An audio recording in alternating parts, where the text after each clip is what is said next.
Bonjour à tous et bienvenue à notre preview Motoax pour le Grand Prix de Sepang en Malaisie.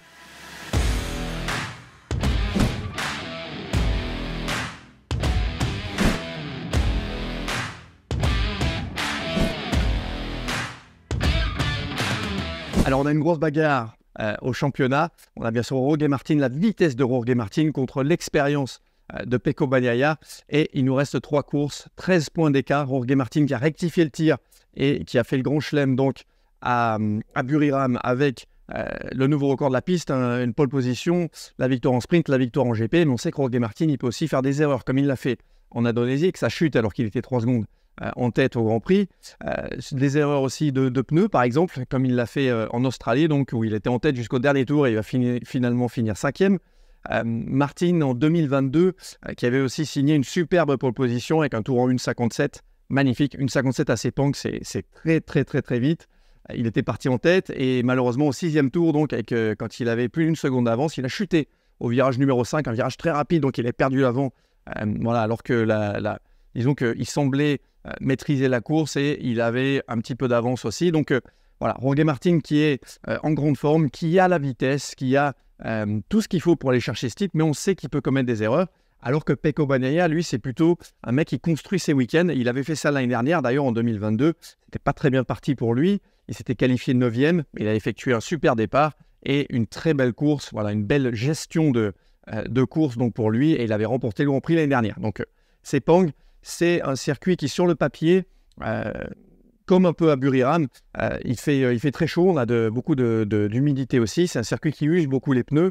Donc on a des grosses différences entre le rythme de course et les tours de qualif, par exemple. Voilà, j'avais dit en Jorge Martin en 1,57 sur le time attack, donc sur la Q2. Et après, le rythme de course à Sepang, c'est du gros 59 en début de course. Et ensuite, ça passe en 2 minutes très rapidement. Donc on a des écarts de près de 3 secondes entre les tours time attack et les tours donc, en condition de rythme de course. Donc pour les pilotes, c'est très important de gérer une nouvelle fois leur capital pneu et de faire une course un petit peu d'attente. C'est-à-dire, comme on l'a vu en Australie, comme on l'a vu à Buriram, donc de gérer les pneus, gérer aussi leur capital physique parce qu'il fait très chaud, on se déshydrate énormément à Sepang. En 45 minutes de course, c'est très facile de perdre. Alors ça dépend des pilotes après et des hommes, mais c'est entre 1 litre et 2 litres d'eau en fait qu'on perd, donc on se déshydrate énormément, il fait très chaud et voilà, c'est important de gérer aussi son effort physique donc sur la durée de la course.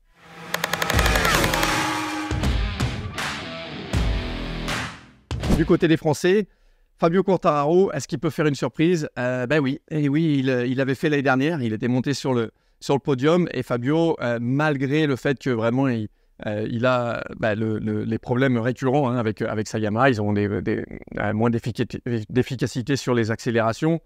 À Sepang, surtout la sortie du dernier virage, ça va être un problème pour lui, parce que c'est un virage très lent en fait qui fait rentrer les pilotes MotoGP dans une ligne droite, la ligne droite des stands qui est assez longue, donc une accélération pure où la Yamaha n'est pas efficace. Donc ça va être difficile pour Fabio de se battre, surtout en conditions de course, parce que en étant dans un paquet, en fait, c'est là où ça devient difficile de défendre et ça devient difficile aussi d'attaquer en fait les autres pilotes, de se mettre en position pour pouvoir effectuer des dépassements. Donc un week-end qui s'annonce difficile pour Fabio, mais après sa belle performance à Buriram, donc où il a fini à moins de 5 secondes de la gagne sur le Grand Prix, on peut s'attendre à une surprise de Fabio et en tout cas c'est tout ce qu'on lui souhaite.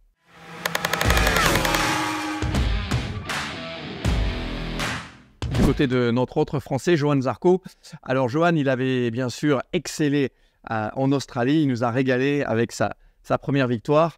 Buriram, par contre, ça ne s'est pas très bien passé pour lui, donc on va voir ce week-end. Il peut y avoir aussi des conditions changeantes à Sepang, donc ça peut aussi jouer en sa faveur. On sait que Johann Zarco, c'est un des meilleurs pilotes donc, sur le mouillé et surtout en conditions séchantes.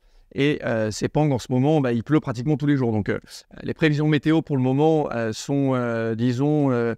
ils sont pas trop sûrs de ce qui va se passer. On va avoir, je pense, des averses pendant tout le week-end. Donc voilà, on peut imaginer, on peut espérer que Johann fasse une belle course de nouveau donc, sur ce circuit de Sepang avec sa Ducati officielle.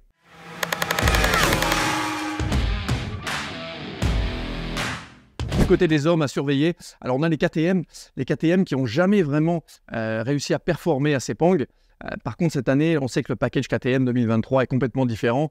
On sait que Brad Binder, surtout en ce moment, il est en très grande forme. Il sort d'un gros week-end encore à Buriram, dans ces conditions chaudes, dans ces conditions difficiles. On sait qu'il excelle, qu'il aime bien quand la moto bouge dessous lui. Et donc, à Sepang, c'est ce qui se passe en fait. On a beaucoup de mouvements de pneus, beaucoup de glisse. Et Brad Binder, on sait qu'il est excellent dans ces conditions comme ça. Donc, à surveiller Brad sur sa KTM. À surveiller aussi les Aprilia qui avaient roulé très très vite sur les tests hivernaux, des simulations de courses qui étaient excellentes, surtout pour aller chez Spargaro. Donc pourquoi pas une surprise aussi des Aprilia. On sait qu'il va falloir qu'ils règlent leurs problèmes de chaleur. Ils ont ce problème donc de flot d'air en fait qui ne débarrasse pas les pilotes de l'air bouillant, très très chaud qui remonte de la machine en fait dans l'espace cockpit des pilotes. Alors à Buriram, il a fait très chaud. On a eu un Maverick Viñales qui a abandonné la course à cause de ça. Un Raúl Fernandez qui, lui, a été obligé de se relever pendant 2-3 tours pour respirer un petit peu et donc qui a perdu un top 10 alors qu'il faisait une belle course. Et un Aleix Espargaro qui vraiment était complètement exténué à la fin de la course à cause de cette chaleur. Donc on espère qu'Aprilia va pouvoir trouver des solutions. En tout cas, sur le papier, au vu des essais hivernaux qu'ils ont fait, ils ont aussi une chance de bien performer ce week-end.